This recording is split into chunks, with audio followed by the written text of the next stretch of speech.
estamos con un amigo, con Alejo Sauras, para hablar de televisión, para hablar de la profesión, del oficio. Alejo, ¿cómo estás? Muy bien, ¿y tú? ¿Qué tal? Pues encantado de estar aquí contigo, con un Igualmente. amigo de puta madre, tío. Pues sí, la verdad es que sí.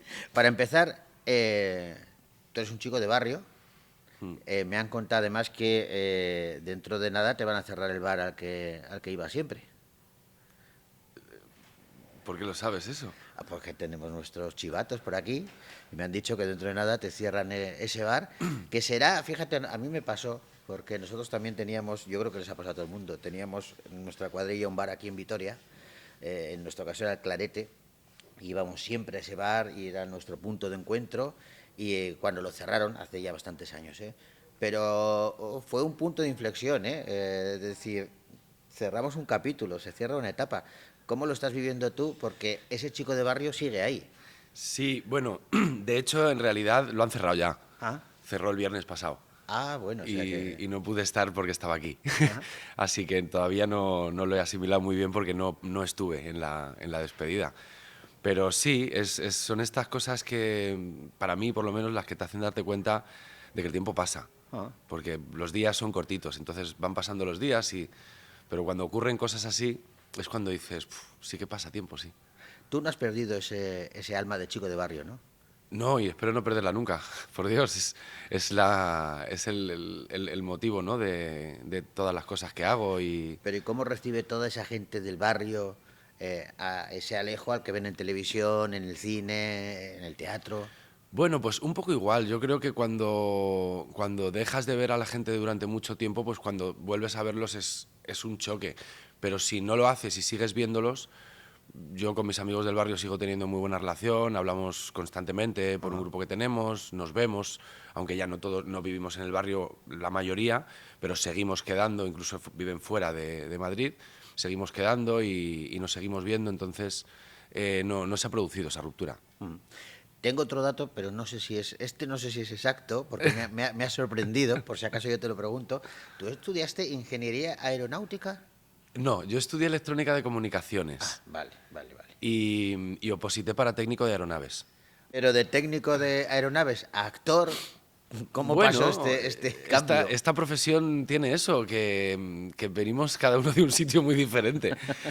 Hay actores que vienen de la medicina, otros que vienen de ingenierías, yo que vengo de esto. Pues bueno, a ver, cuando te crías en un barrio de la periferia de una ciudad, tus aspiraciones, por lo menos en mi generación, son comedidas. Tú quieres ser astronauta, pero sabes que no lo vas a ser. Quieres ser muchas cosas que dentro de ti hay algo que sabes que no vas a ser. Entonces, pues, buscas opciones viables. Ajá. Y a mí me gustaba mucho la electrónica, la estudié. Mi padre trabajaba en Iberia y teníamos un vecino que también trabajaba en Iberia y que era técnico de aeronaves y que fue el que me metió en el mundo de la electrónica, me enseñaba los aparatos cuando era pequeño, me explicaba y a mí me fascinaba. Entonces, pues cuando terminé el instituto me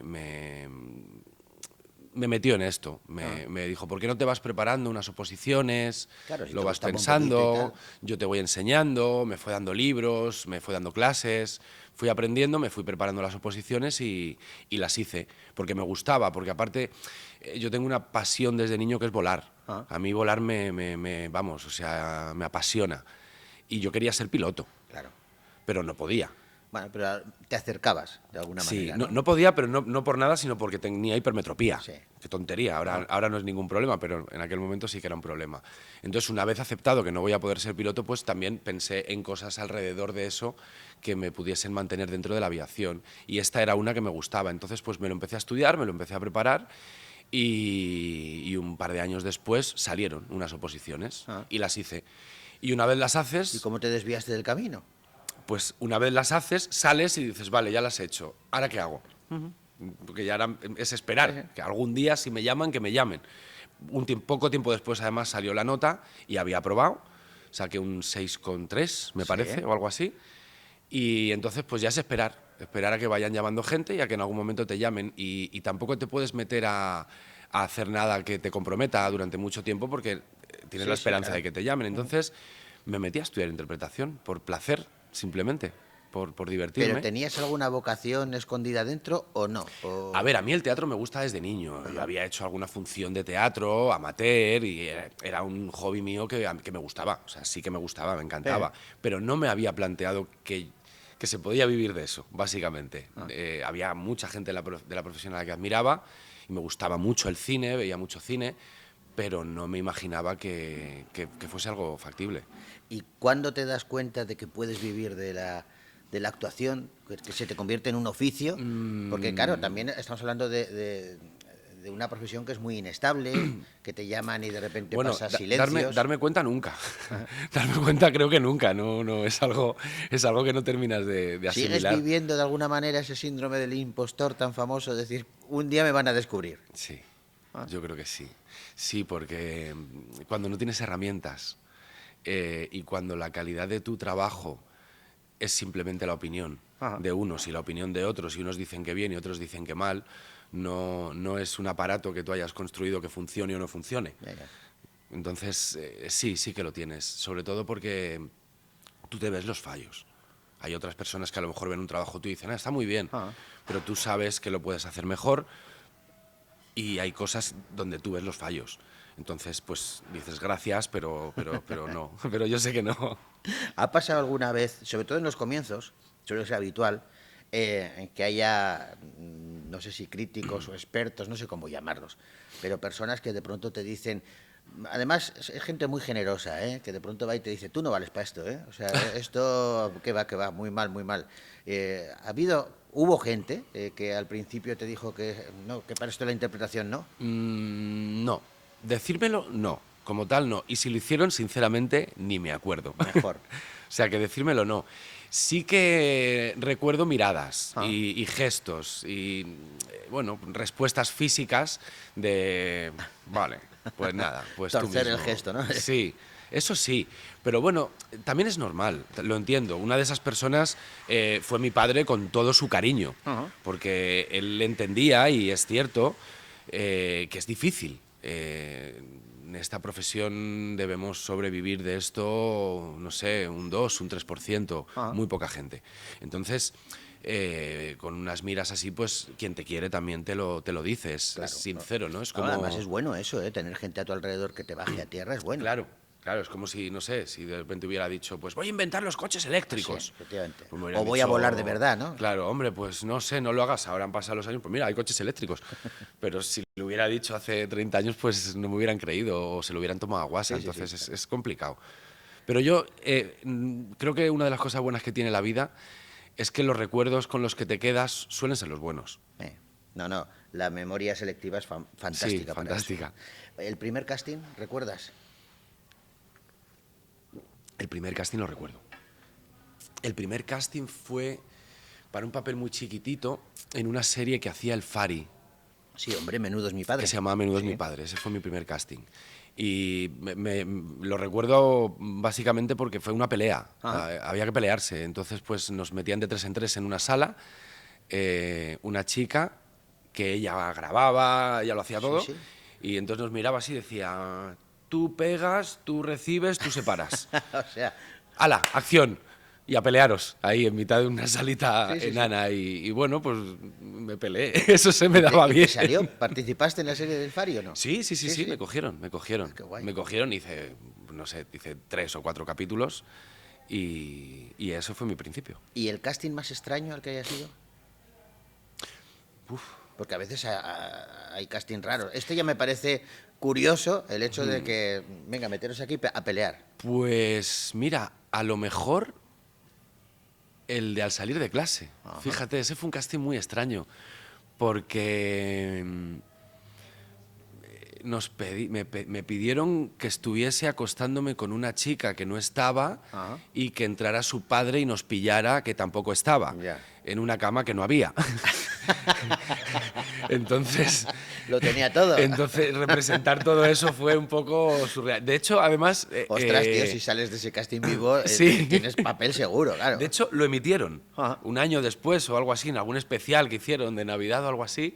lo emitieron y yo ni me acordaba. Y lo vi, y cuando lo vi me acordé y dije, ay, ay, ay, ay, por favor. O sea, yo creo que además a un actor no hay nada que le pueda dar más vergüenza que enseñes un casting suyo. Claro. Porque son momentos muy desagradables. Porque estás intentando dar lo mejor de ti Claro.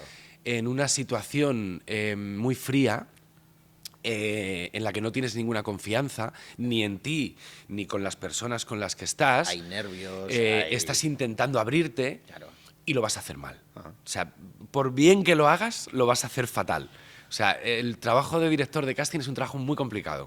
La gente no conoce muy bien esta profesión y los que lo conocen piensan que a lo mejor es algo sencillo, ¿no? Es ver y decir, No, el que más me gusta es este, ya está. No, que va, un director de casting tiene que ver entre lo malísimo lo que se puede rescatar. Yo es que una vez he hecho un casting una vez. Así. Una vez hice un casting, jamás dije no vuelvo a pasar por esto, Uy, va. nunca en la vida, porque era hace muchos años también a un representante se le ocurrió que yo también podía ser actor. Y yo le dije, pues que yo no soy actor. Pero sabes que en tu oficio pasa eso, que es lo que acabas de decir ahora, ¿no? Que hay gente que lo ve, esto es muy fácil, cualquiera puede hacerlo. Vete a hacer un casting. Y me dieron un monólogo para hacer un casting, que lo tuve que hacer en Madrid. Fue el horror absoluto, Sí. porque me daba cuenta de que lo estaba haciendo fatal y porque yo no es que no estuviera seguro, es que al revés, estaba convencido de que yo no era actor. Es imposible hacer un casting bien. De hecho, en realidad, siempre que empiezas un proyecto lo empiezas mal. Yo siempre digo, además, que los mejores actores y actrices son los que hacen capítulos. Ah. Porque hacer un personaje fijo es mucho más fácil. Ah. Llegar un día a un equipo que no conoces, con gente que no conoces, con un personaje que no has empezado a hacer. En una familia que ya está hecha. Una familia que ya está hecha, que ya está rodada y que entre todos se conocen perfectamente, es muy difícil, es muy duro arrancarlo. De hecho, en las series normalmente no se empieza por el capítulo 1.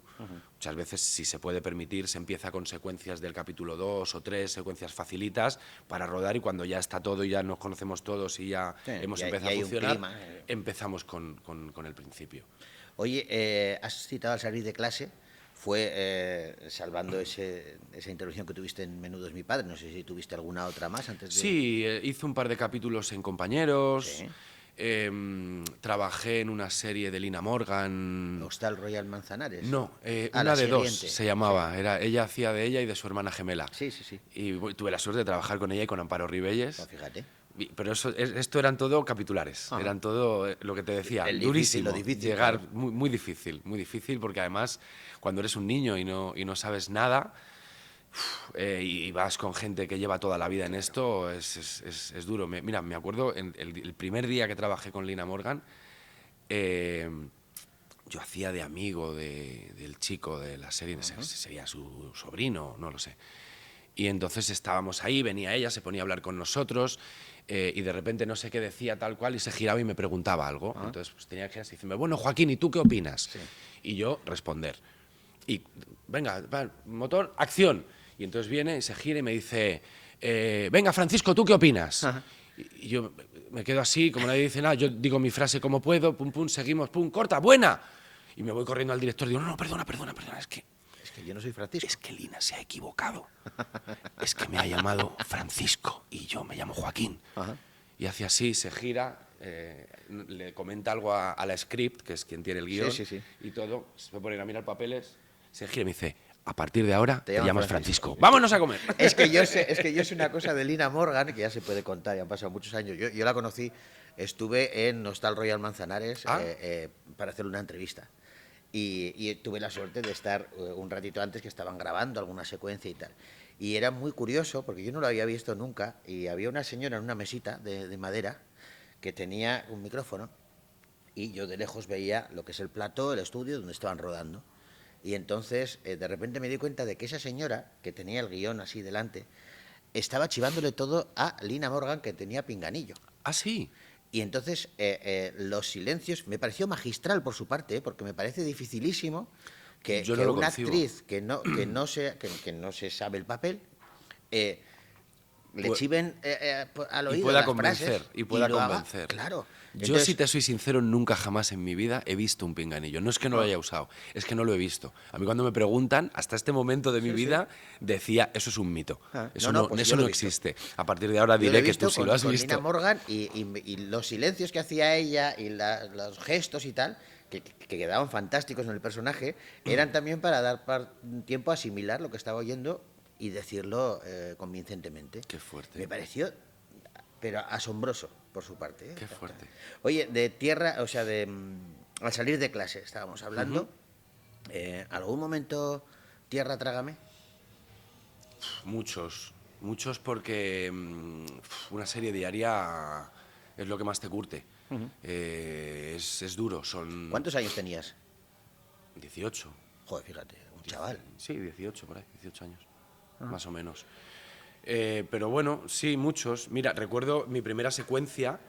Yo hacía un personaje que estaba enfadado con el mundo porque era homosexual y nadie lo sabía, no se había atrevido a contarlo, entonces pues estaba enfadado con el Era un mundo. personaje valiente el tuyo en aquel Sí, momento, no, ¿eh? me encantaba. Estamos hablando hace ya... Era el mejor personaje Sí, que hubo sí, en esa sí. serie. No el mejor actor, pero sí el mejor personaje.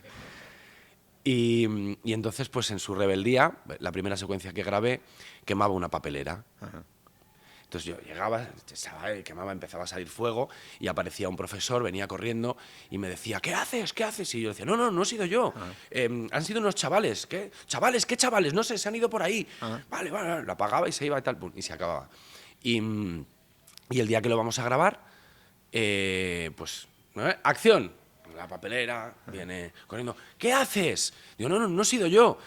Y me equivoqué. Digo, han sido unos chicos. Dice, ¿chavales? ¿Qué chavales? No, se han ido por allí y tal, pum. Y se va.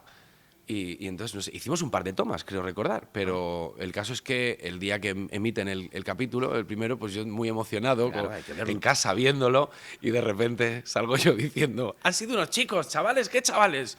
Digo, no, ¿por qué no han puesto la otra? No se han dado cuenta.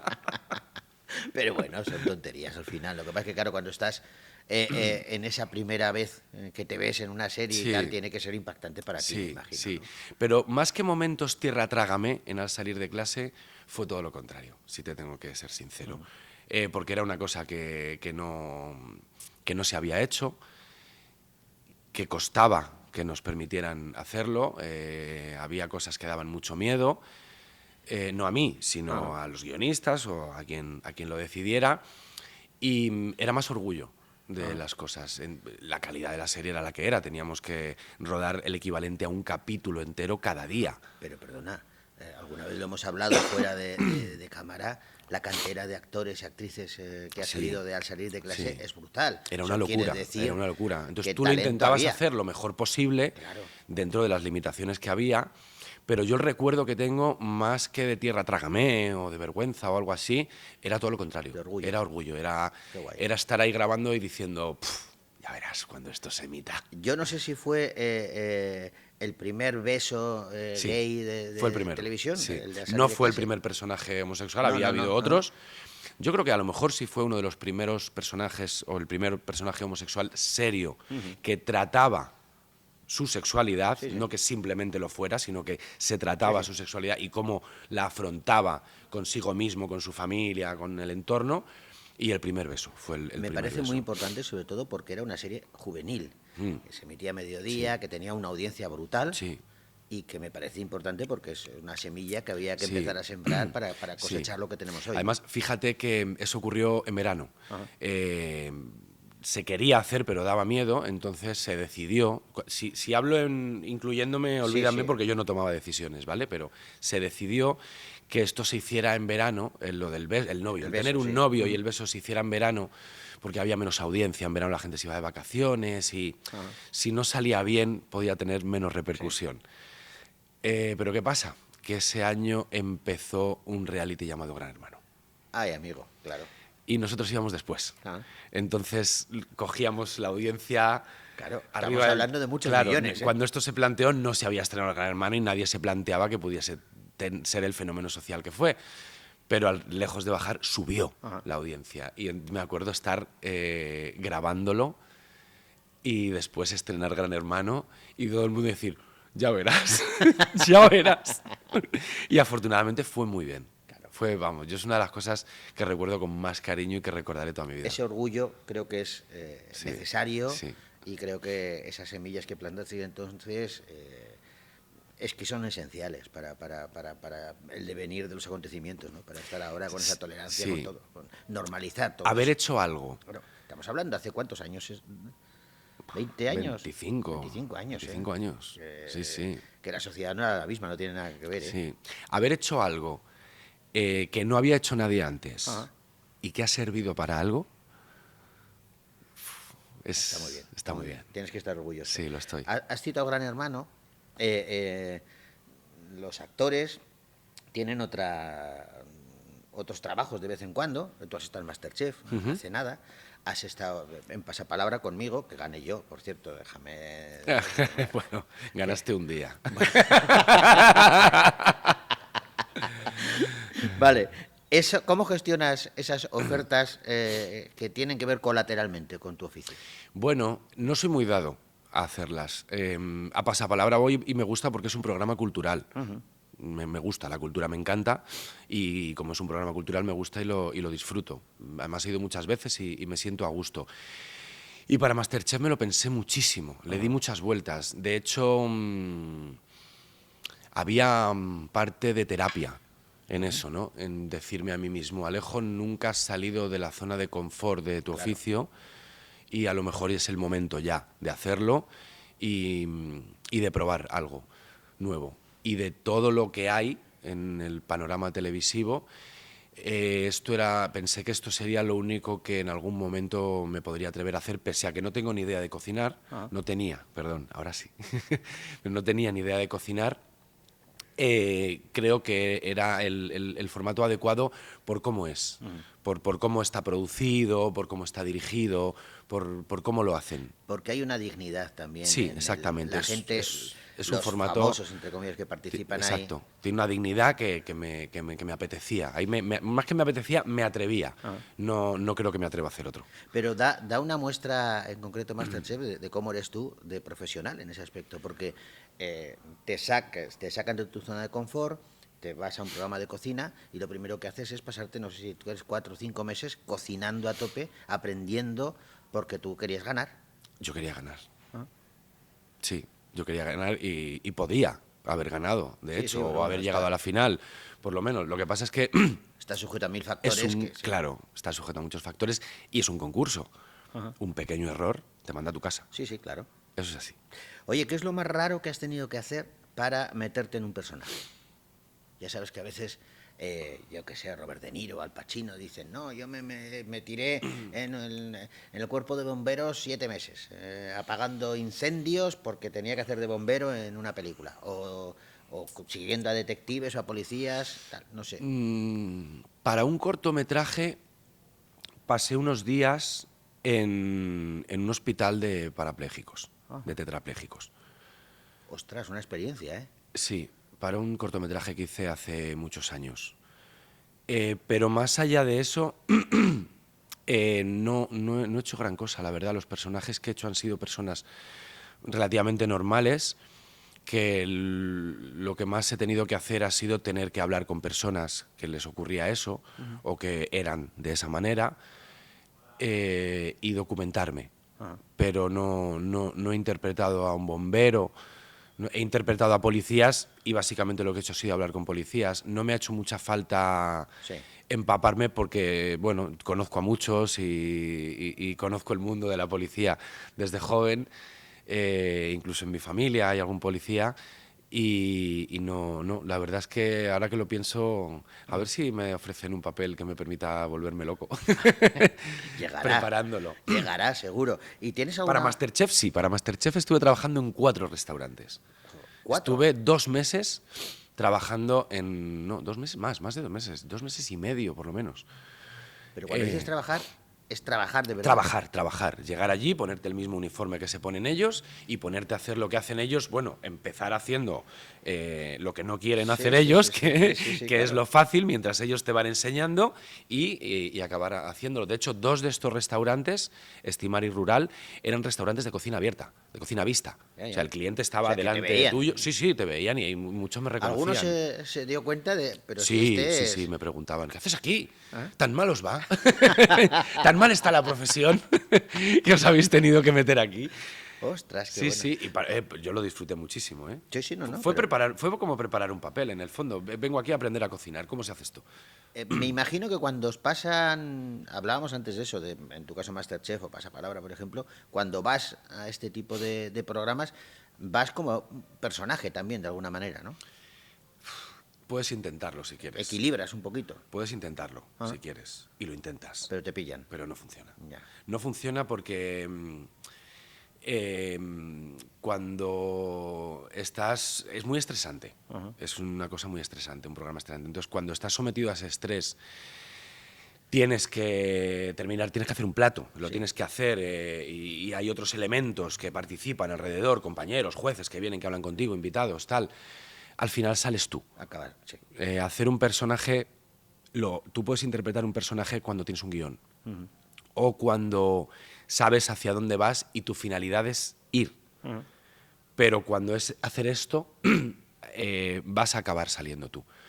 Entonces yo Sí, creo que es no, imposible. no tiene mucho sentido. Me lo planteé, hablé con compañeros que habían estado antes, se lo dije, me dijeron no te va a funcionar, inténtalo. Y simplemente empecé desde la cautela el programa, un poquito desde atrás, chiquitito, observando, viendo, a ver cómo puede ser. Y enseguida me di cuenta que no tenía mucho sentido intentar ser alguien que no quería ser, porque el programa está diseñado para que seas tú mismo. Está claro, está claro. Oye, ¿tienes alguna manía, algún ritual antes de salir a hacer una secuencia o actuar en el teatro? Bueno, cuando actúas en el teatro siempre hay costumbre de establecer un ritual al principio y repetirlo todos los días antes de la función, que básicamente es un momento de unión entre los que vamos a salir al escenario, de reseteo, de confianza, de puesta en común, que se decide en cada función es diferente.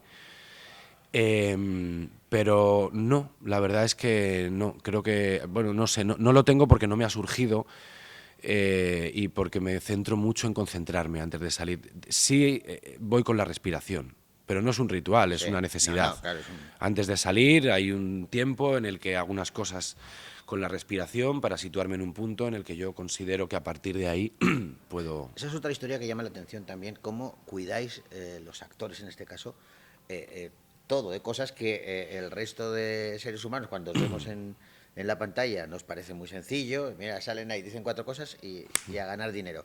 Ostras, lo que hay detrás de currelo, de estudio, de madrugones, pero incluso de lo que estás diciendo ahora, de cuidar la voz, de hacer ejercicios de respiración. Sí, claro, hombre, tu voz es una de tus pocas herramientas. Claro. Si no la tienes limpita y afiladita y cuidada, no vas a durar mucho. ¿Cantas bien? No, Vale. pero canto.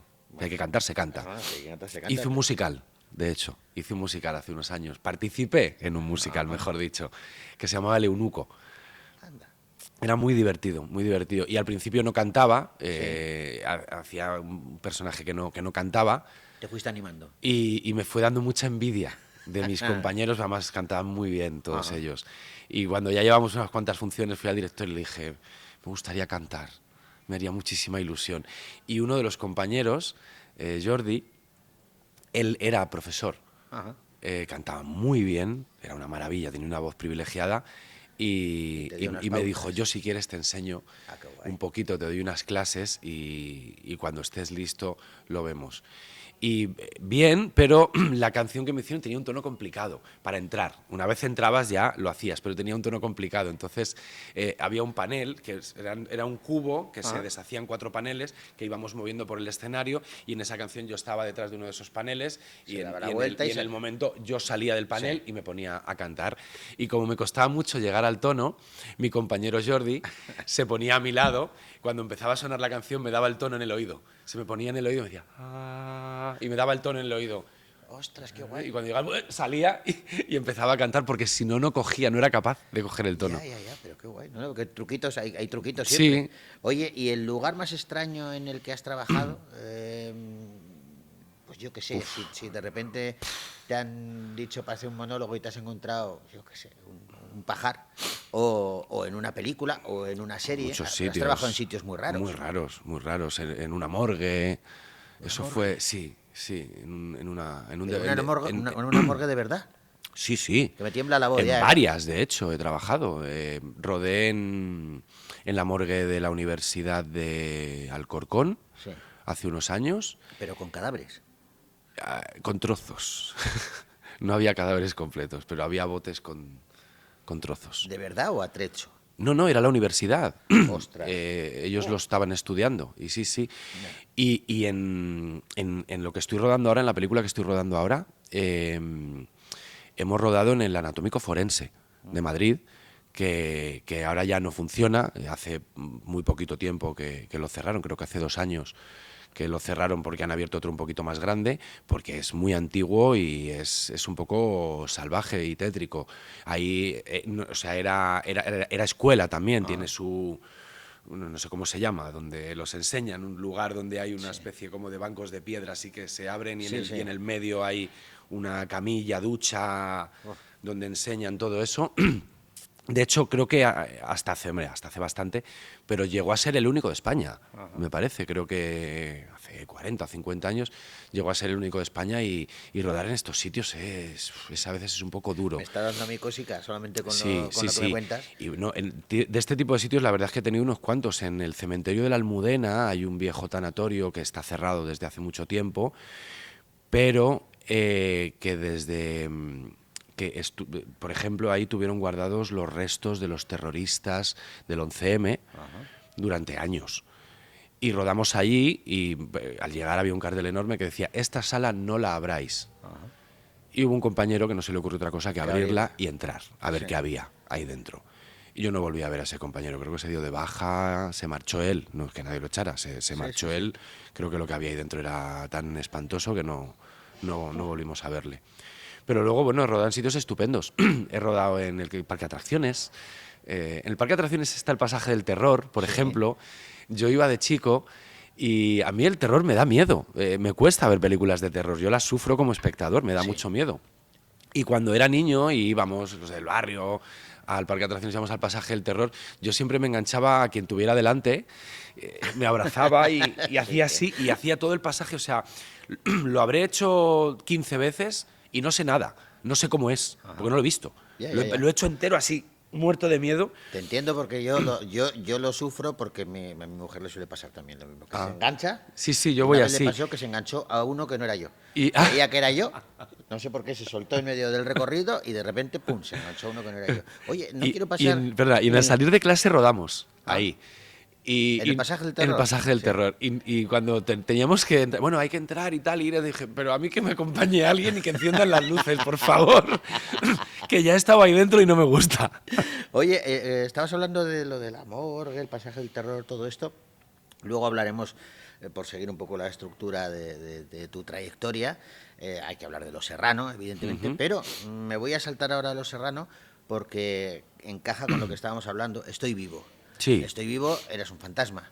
¿Has visto un fantasma alguna vez? No. Hay muchos fantasmas, Sí, no, pero me entiendes. pero... ¿Algún fenómeno extraño, alguna cosa rara que te ha pasado?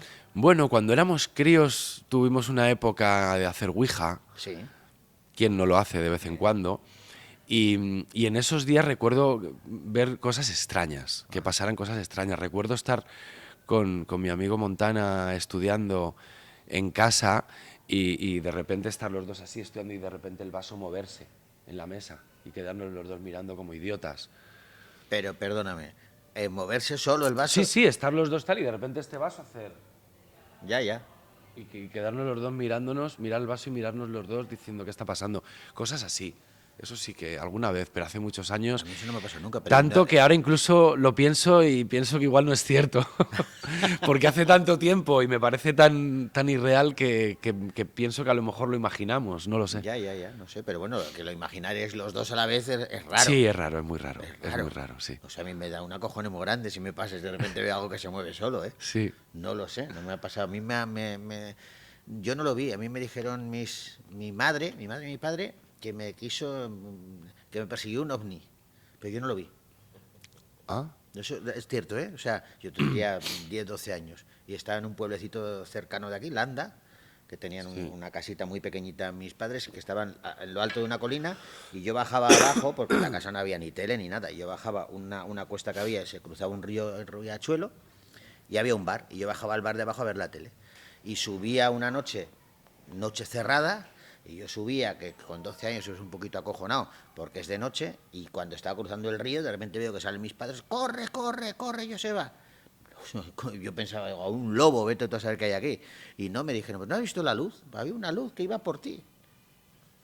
No sé nada más, no, qué no. fuerte. Pero vamos, lo del vaso qué me va. acojona, ¿eh? Yo lo más cerca que estoy de eso es...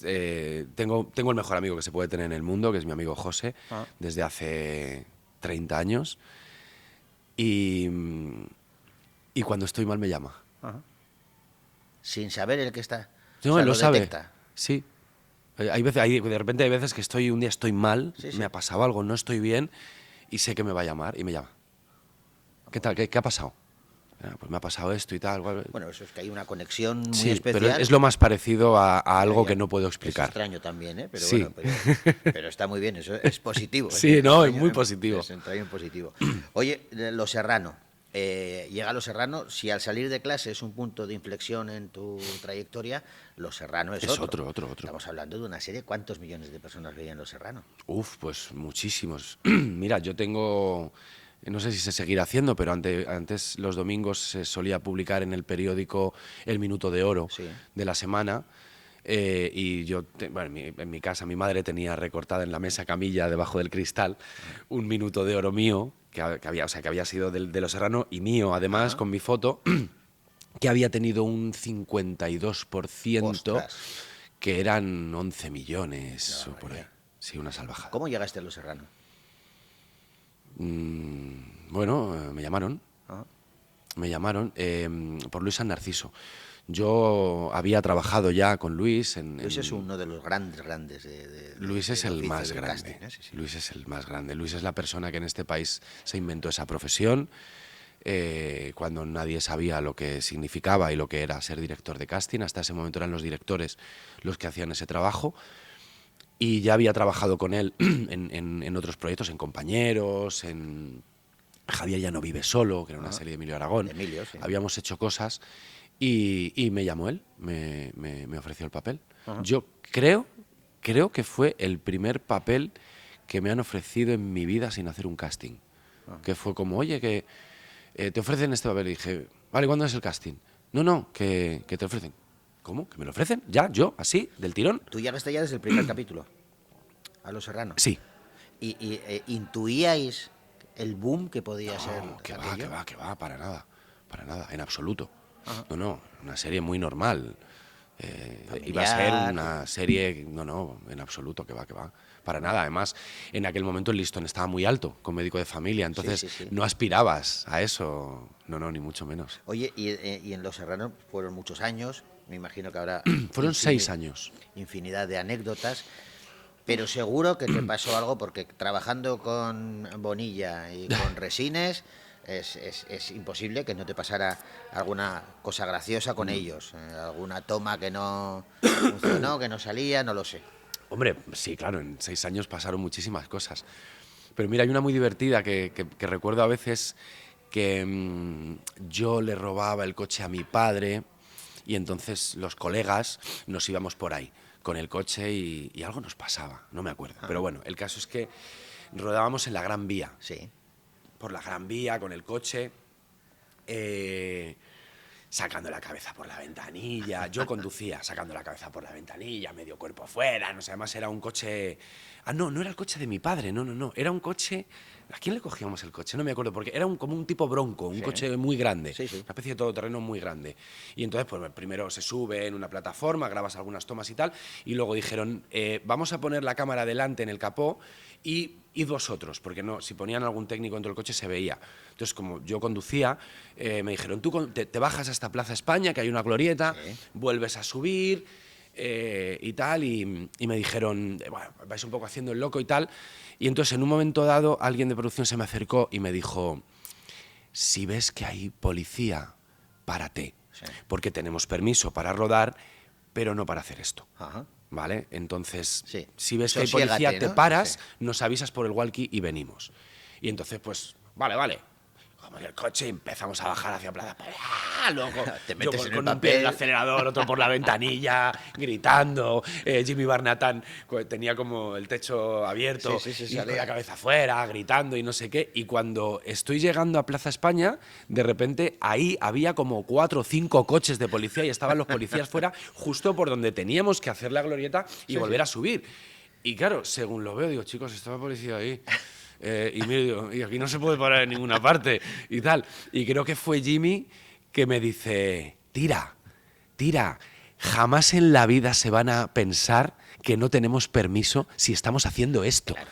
Claro. Y efectivamente, tiré, pasé delante de ellos, creo que Jimmy hasta les saludó. ¡Eh! De Y Jimmy tal, me lo creo, Y nos vieron pasando, como diciendo, ¿estos tíos? Y no dijeron nada. Nada. Claro, No ¿qué van a dijeron nada. decir? Pero estoy contigo, o sea, con Jimmy en este caso. Oye, yo soy policía, veo a los de los Serrano, que os veía todo el mundo, los policías os tenían que conocer. Sí, no, nos conocían, pero es una avenida principal.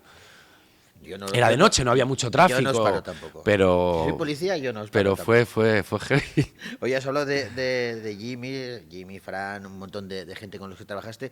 ¿Guardas amistad con la gente con la que has trabajado en series, en la serie de clase, Los Serrano? Cariño guardo con todos. Sí, pero... Amistad con algunos. Amistad con algunos. Pues mira, tengo mucha amistad con Alex Barahona, acabo de hacer una gira de teatro con él.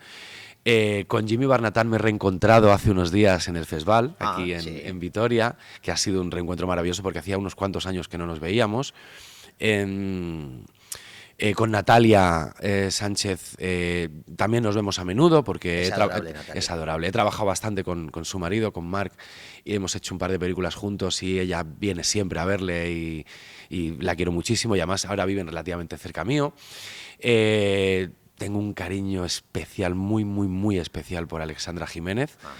No nos vemos mucho y de hecho ahora vivimos también relativamente cerca el uno del otro y hablamos, aunque no nos vemos mucho. ¿Cuánto tiempo fuisteis novios? No sé, años. Una barbaridad, ¿no? Años, Los sí, Serrano, una claro. barbaridad, muchos capítulos. Y además siendo muy jóvenes los dos. Sí, éramos muy jóvenes. Pero fue muy bonito. Fue muy bonito porque los dos estábamos en el mismo punto de nuestra edad interpretativa, por así decirlo. Teníamos más o menos la misma experiencia. Los dos estábamos empezando y fue precioso. Fue precioso. Además, es una grandísima actriz. Es una mujer con la que da auténtico placer trabajar. Muy profesional y una tía encantadora además. Oye, en Los Serrano, hacia el final de las últimas temporadas, aparece Javi Gutiérrez, con el que luego compartes protagonismo en Estoy Vivo, que lo presentamos en el festival 2 años, que fue una gozada. Yo tuve la suerte de que a mí Dani Écija me lo enseñó el proyecto antes incluso de que se empezara el rodaje y se empezara todo, y me pareció, como todo lo que hace Dani, de decir, oye, chapó. Sí, es que Dani es un genio. Es original, tiene talento. Sí. Tiene talento. ¿Cómo fue de pronto encarnar a ese personaje tan original, venir aquí a Vitoria, encontrarte con que en la alfombra naranja se habían vestido todos como tú, como tu personaje? Bueno, para mí esa es la anécdota. Te lo tengo que decir, además. Para mí es uno de los momentos más bonitos que yo he vivido en mi vida profesional. Llegar a una alfombra roja, a un festival, con lo que es eso, bajarte del coche y ver ese homenaje a tu personaje. Ver a 30 personas, no sé cuántas había, 30, 40 personas vestidas con tu traje, con tu uniforme. Yo me emocioné. Se me saltó alguna lágrima y todo, fíjate, o sea, lo recuerdo, aquello fue precioso, Gracias, por cierto, Joseba. Nada, hombre, un placer, un placer. Ya sabes que aquí lo que procuramos es que cuando vengáis, oye, os convertís en familia, de alguna manera. Aprovecho esto. ¿Qué opinas? ¿Tú conoces el festival? Tengo unas fotos que quiero que veas, tuyas, del festival. Mira, por ejemplo, esta es cuando... Esto es 2011. Fíjate. Tú vinisteis a presentar La República. Era un niño. Es verdad. Ese era el tercer festival. Y ahí venías, luego hay más de otros años, pues estos ya son de Estoy Fíjate. Vivo. No has cambiado nada, ¿eh? Sí, sí. Te que he cuidas cambiado. mucho. ¿Qué va? Sí que he cambiado.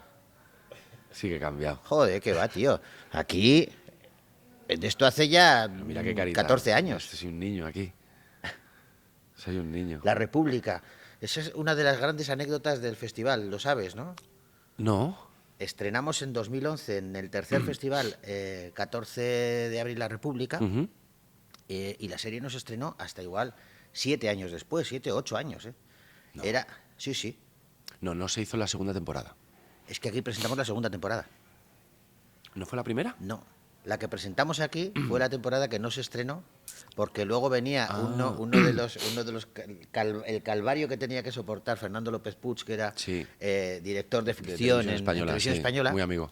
Venía en 2012 y le preguntaban, ¿La República cuándo se va a estrenar? No, ya pronto. Ah, pues fíjate, yo pensaba que era la primera temporada la que No, no, habíamos no. presentado aquí. Fue la segunda y no se estrenó, pero como 7, 8 años después. Una barbaridad. Y todo el mundo había visto aquí el capítulo, los periodistas, y ya se tomó por costumbre, cada vez que aparecía Fernando López Puig, Preguntarle cuándo iban a preguntarle estrenar La la... República. Y, Él no sabía, y ¿eh? pobrecito el Él que no iba a tenía- decir. Claro, que iba a decir, él no tenía Esto, culpa de desgraciadamente, nada, la pero- política a veces Sí, sí, te nos lleva por ahí. perjudica cuando no tenía ninguna razón de ser. Oye, Pero ¿alguna bueno, vez te ha confundido un fan con un personaje tuyo? ¿con el personaje? Sí.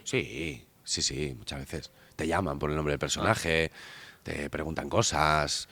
Sí. Y si juntaras, imagínate, vamos a echarle una imaginación, imagínate que juntas en una misma mesa a todos tus personajes, todos los que has interpretado. Menuda fiesta. Te tienes que sentar tú ahí con ellos. ¿Con quién harías buenas migas? Son muy distintos los que has hecho. Yo creo que haría buenas migas con la mayoría, Ah. con casi todos. Hay algún personaje que he interpretado así un poco malo, con el que a lo mejor no haría buenas migas, pero yo no soy muy maniqueo, no creo que esto sea el bien o el mal, los buenos y los malos. Creo que todo el mundo tiene sus razones para hacer lo que hace. Y a todos los personajes que interpreto intento aportarles el alma. Ajá. Entonces, creo que todos tienen sus razones para hacer todo lo que hacen y no he interpretado nunca un personaje que diga soy mala persona. Entonces, incluso cuando he interpretado al malo, que lo he interpretado, tiene sus razones para ser el malo. Entonces, yo creo que todos ellos. A mí esto es algo que me gusta mucho de los actores y las actrices, ¿eh? ¿Cómo defendéis a vuestro personaje? Aunque Hombre, claro, sea, es que si aunque no lo tenga un defiendes lado tú, negativo. ¿quién lo va a defender? Claro, no, eso no recuerdo ¿Quién lo va a qué defender? actriz- Y el día que no se pueda defender, pues será por algún trastorno. Ajá. Pero nadie es malo por decisión. Ya. Nadie decide ser mala persona. Es El que cierto lo que- es o no lo sabe, o tiene sus justificaciones, tiene sus razones para actuar así. ¿Y es cierto que os gusta interpretar más al malo que al bueno? Es que el malo tiene más aristas. Ajá. A veces el bueno es el hilo conductor, simplemente, y está muy bien, es el galán, Sí. pero el malo tiene más miga. ¿De dónde viene esto que te pasa? ¿Por qué eres así? ¿Por qué te comportas de esta manera? ¿No? Todas estas preguntas, responder a todas estas preguntas con un personaje es muy divertido. Oye, Hace un par de años hice una serie que se llamaba Express, sí. en la que yo Sí, de interpretaba al secuestros, malo, ¿no? yo era un comisario de policía y era corrupto, y era el malo, y eso había que defenderlo. Entonces lo defendía, el sistema es el que es y tú no vas a Sí, poder está claro. vencerlo, pero sí puedes aprovecharte de él. Hemos hablado de series con las que viniste. Yo no estoy seguro si al festival viniste con Fenómenos, porque también No. se estrenó en Vitoria, pero yo creo que tú no Yo no. viniste en el... No recuerdo haber venido con Fenómenos. Esa se estrenó aquí, pero ese es un ejemplo de serie que no funcionó. No, Esa no todo funciona. ¿Qué se aprende de los fracasos? Uy, mucho. Más que de los éxitos. Ah. Normalmente más que de los éxitos. Bueno, se aprende las cosas que has hecho que no debes hacer, las cosas que deberías haber hecho mejor. Aprendes a afinar. Si pudieras ahora volver al pasado y te encuentras con ese Alejo de 17, 18 años que empieza Ay, qué bonito. en la actuación, ¿qué le dirías? Pues esto estaría entre no decirle nada, Ajá. no vaya a ser Sigue, que la cague sigue. porque no me ha ido mal, entre no decirle nada y darle un abrazo y animarle. Darle un abrazo y animarle no estaría mal. Animarle, decirle, tira, Darle un abrazo, equivócate, Va a ir aprende. va a ir bien, tira. Qué guay, qué guay. Oye, vamos a acabar, pero yo no quiero acabar sin hablar de Kraken. Claro, estamos en Vitoria, está rodando esa serie ahora, es un personaje que es alavés, que está escrito por una alavesa, como está siendo este rodaje. Muy bonito, está siendo muy bonito. Aparte de que he tenido la suerte de tener un personaje impresionante, con un equipo alucinante, son muy buena gente. Y cuando un rodaje es un engranaje, si falla algo, tenemos un problema. Y los demás, pues unos tiran de otros y al final sale. Pero cuando todo va como la seda, es un gusto, es un placer muy grande. Y tenemos el añadido de que Vitoria es una ciudad impresionante para rodar. Atentos a esto que está diciendo. Impresionante. Lo va a repetir otra vez. Dilo otra Vitoria vez. es una ciudad impresionante para rodar. Es una ciudad que fotografía, que alucinas, Ajá. tiene una luz bestial y es un escenario. Qué guay. Tío, las calles, las plazas, vayas donde vayas. Qué orgullo O sea, que digas esto, es de verdad, alucinante. Yo como- Es alucinante, es como alucinante. bastizarra, como alavés, Hay, me encanta. hay algo, no es la única ciudad de España Ya, increíble para rodar, evidentemente. pero es una de las pocas. Qué Sí, guay. es salvaje, Ajá. es bestial. No sé, yo en ese sentido lo podría comparar con Toledo. Ajá. Joder, fíjate. Una cosa más o menos. medieval, castillos, que esto no en ningún otro lugar. Pues Vitoria tiene eso Qué guay. también. La Plaza de España, las calles, la Plaza de la Virgen Blanca, cualquier calle por la que Sí, sí, vayas. sí, Es Sí, yo siempre lo he defendido, ¿eh? Yo he defendido siempre que no solamente Vitoria, sino que Álava. Vitoria tiene esas características de las que hablas, pero luego Álava, la ventaja que tiene es que en un territorio muy pequeñito hay paisajes muy diferentes. Tenemos desde un pantano hasta el Valle Salado, hasta Río Jalavesa, la montaña, los valles. No, o es, sea, es alucinante. Y además tiene otra cosa, que es que está muy bien iluminada. De noche es una pasada rodar, porque no tienes apenas que ponerte tú a poner focos por todas partes para que se vea aquel edificio, para que se vea esto, para que se vea lo otro. Ruedas de noche, haces un plano relativamente amplio o lo mueves y ya si mojas el suelo, porque es de piedra. Ajá. El suelo es de piedra, hay mucha piedra en Vitoria.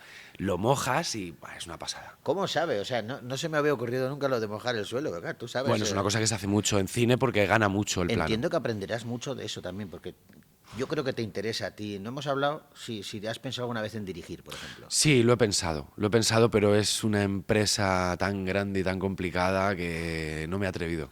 Pero yo te veo... Pero a lo mejor algún día. Con los ojos muy abiertos, Quizá ¿eh? porque no he encontrado la historia que quiero contar todavía. Cuando la encuentre, o si algún día aprendo yo a escribir y la puedo escribir yo, pues es posible que sí. Qué guay. Es que te veo que en los rodajes tú eres el que está mirando no solamente a tu oficio, sino al de los demás. Sí, soy muy inquieto en ese sentido. Me gusta aprender de todo lo que estamos haciendo, o sea, de todo lo que hacen el resto de los departamentos. Qué guay, tío. No te voy a quitar más tiempo. Estoy ha encantado. sido un placer enorme. ¿Has estado a gusto? Muy a gusto. Contigo siempre estoy a gusto, Joseba. Pues ya sabes que se te quiere un montón, tío. Y a ti. Que Muchísimas gracias. ojalá dentro de 10 años repitamos la charla y repasemos. Empezamos aquí y lo que da de sí estos próximos 10 años y que digas lo mismo, que cuando vengas aquí al pasado no tengas que darte más que un abrazo y ánimos para seguir adelante. Siempre será mi casa, Vitoria, y tengo que decir que es gracias a vosotros. Bueno. Se me ha tratado en esta ciudad y en el festival de maravilla como uno más de la familia. Lo he vivido, lo he disfrutado, lo he sentido o sea, para mí Vitoria es casa, lo considero casa. Nosotros te consideramos familia. Así que muchas gracias por todo lo que habéis hecho durante todos estos años por mí, por el cariño que me habéis dado. Gracias a ti, gracias a Freddy, que le quiero como un hermano mayor prácticamente. Y Y por muchos años más. Vamos a tomar una copa que me voy a poner colorado y esto no está previsto. Nos vemos en la siguiente. Agur. Agur.